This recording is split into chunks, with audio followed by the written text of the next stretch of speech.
এক নম্বরে যে মুভিটি সম্পর্কে বলবো, সেখানে দেখা যায় 5 বান্ধবীর একের পর এক অস্বাভাবিক মৃত্যু হতে থাকে। তাদের জানাজার আগে গোসলের সময় হতে থাকে মারাত্মক ভয়ঙ্কর ঘটনা। কারো লাশ ধোয়ানোর সময় উঠে বসে, কারো গলা থেকে বেরিয়ে আসে কাঁটাতার, লাশ বাধা দেয় তার ধোয়ানোর। কোনো লাশ একটু পরপর চোখ মেলে তাকায়। কেনই বা তাদের লাশের সাথে এমন হচ্ছে, আর তাদের মৃত্যুর রহস্যই বা কী, তা জানলে আপনার রাতের ঘুম হারাম হয়ে যাবে। এসব ভয়ঙ্কর ঘটনা থেকে বাঁচতে কোনো দোয়া বা মিলাদ কাজে আসছিল না। কি এমন পাপ করেছিল এই 5 বান্ধবী? জানতে হলে মুভিটি দেখে নিন। বলছিলাম এতক্ষণ রিমান্ডিয়ান জানাজা, ইংলিশে দ্য কর্পস ওয়াশার মুভিটির কথা। 2 নম্বরে যে মুভিটি আপনার জন্য রয়েছে, সেখানে দেখা যায় ভিনা ও একির বিয়ে ঠিক হয়। তারা একদিন বাইরে ঘুরতে বের হয়ে 11 জনার মোটর বাইক গ্যাংয়ের নৃশংসতার শিকার হয়। ভিনাকে একাধিকবার রেপ করা হয়।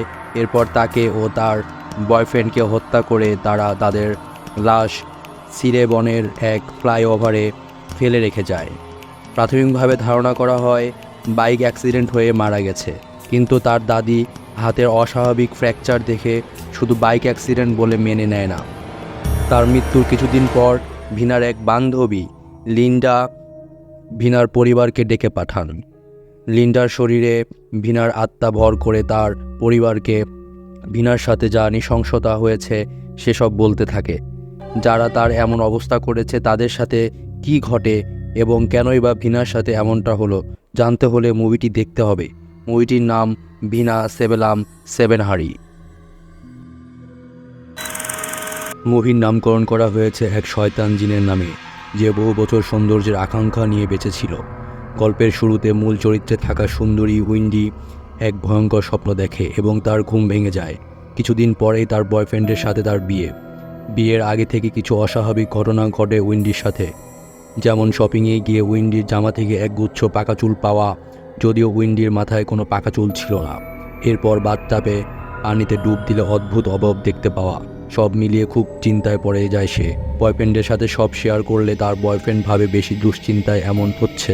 এরপর একদিন উইন্ডির বান্ধবী তাদের ফ্রেন্ডদের মিলে একটি বাংলো বাড়িতে ঘুরতে যাওয়ার কথা বলে। উইন্ডি ও তার বয়ফ্রেন্ডও রাজি হয়ে যায় এই ভেবে যে সেখানে প্রি ওয়েডিং ফটোশ্যুট করা যাবে। অনেক দীর্ঘ পথ শেষে তারা পরিত্যক্ত বাংলোতে পৌঁছায়। এত বড় আলিশান বাড়িতে রাজকীয় সাজসজ্জা দেখে অবাক হয় তারা। কেন সেখানে কেউ থাকে না ভাবতে থাকে। এরপর বাড়ির লিভিং রুমের মাঝে বিশাল এক পেইন্টিং দেখতে পায় উইন্ডি। পেইন্টিংয়ের মহিলাকে পরিচিত মনে হয় তার।